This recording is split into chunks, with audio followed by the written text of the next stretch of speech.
You finish typing a block of Python code, hit run, and your screen immediately floods with red text. It feels like you've shattered the script. The natural instinct is to assume you've done something irreparably wrong to the system. Professional engineers see this exact same screen dozens of times a day. Python generates this detailed forensic report to document exactly where the logic failed. Today, we're going to break down how to read these messages, including a 10-second technique to resolve the single biggest mistake beginners make. Productive coding relies more on systematic problem solving than on perfect initial syntax. Our first suspect is the syntax error. This is a strict failure of grammar. You forgot a parentheses, left out a colon, or misspelled a core keyword. Python simply cannot parse the sentence. A close relative is the indentation error. Unlike other languages using brackets to group code, Python relies entirely on physical spacing to organize related ideas. Grouping lines properly shifts disorganized text into cascading paragraphs, allowing the interpreter to understand exactly which actions belong together. But what happens when your grammar is perfect, yet Python still halts execution? That points to a different issue. The subjects themselves are unknown. We call these the identity crises, starting with the name error. A name error occurs when you ask Python to retrieve data from a variable that hasn't been defined, or you've misspelled an existing one. You are effectively sending someone to fetch a specific box from a room devoid of any identifying labels. Then there is the type error. This happens when you attempt to combine fundamentally incompatible data formats, like trying to mathematically add a numerical integer to a string of text. Python rejects it. The solution is explicit type conversion. Using commands like int or str forces the data into a matching, compatible format before the operation occurs. Resolving typographical and identity errors guarantees the foundation of your code is structurally sound, clearing the path for the true logic to flow.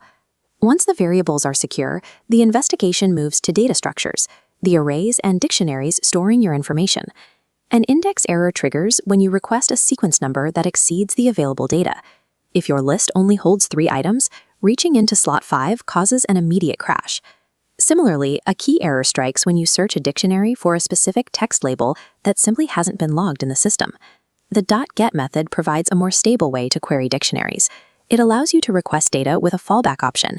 If the label doesn't exist, the program receives a none value instead of crashing. Yet, even with flawless logic and perfect data structures, a script will still fail if the environment around it is broken. Anticipating missing data, rather than assuming it will always be there, is the critical step in building code robust enough for real-world application. These environmental failures usually begin with a ModuleNotFoundError. Python is highly modular. If you try to import a third-party tool that hasn't been downloaded to your machine, it halts. The fix is stepping into your terminal and manually installing the toolkit using pip install. A FileNotFoundError happens when the script looks for a file using an inaccurate directory path. You must verify the specific location on the disk. Then there is a pure logic hazard, the infinite loop. A while loop executes continuously until a condition is met. If your code never physically triggers that exit condition, the loop runs forever, freezing the system. When this happens, you need an emergency exit. Pressing Ctrl-C triggers a keyboard interrupt, forcing the execution to stop immediately so you can regain control. Verifying file paths and carefully controlling execution flow gives you total environmental mastery over the machine. Resolving all these individual errors relies entirely on one overarching habit, a specific way of reading the screen that separates panicked beginners from senior engineers. The trap is the traceback itself.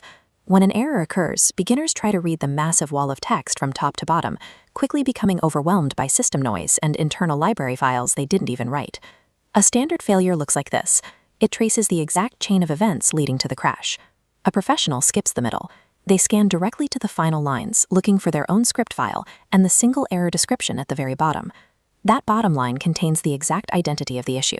You find the line number, correct the typo, and the interface transitions from a state of failure to a state of success. These messages provide the specific parameters required to make the program functional. Developing your debugging ability is a more significant indicator of growth than writing error-free code on the first attempt. If this breakdown helped you understand Python errors, like the video to help others find it, and subscribe to SpotEd for more practical tech tutorials. Programming is an active process of problem solving. Each error you resolve strengthens the pattern recognition you'll need for your next project.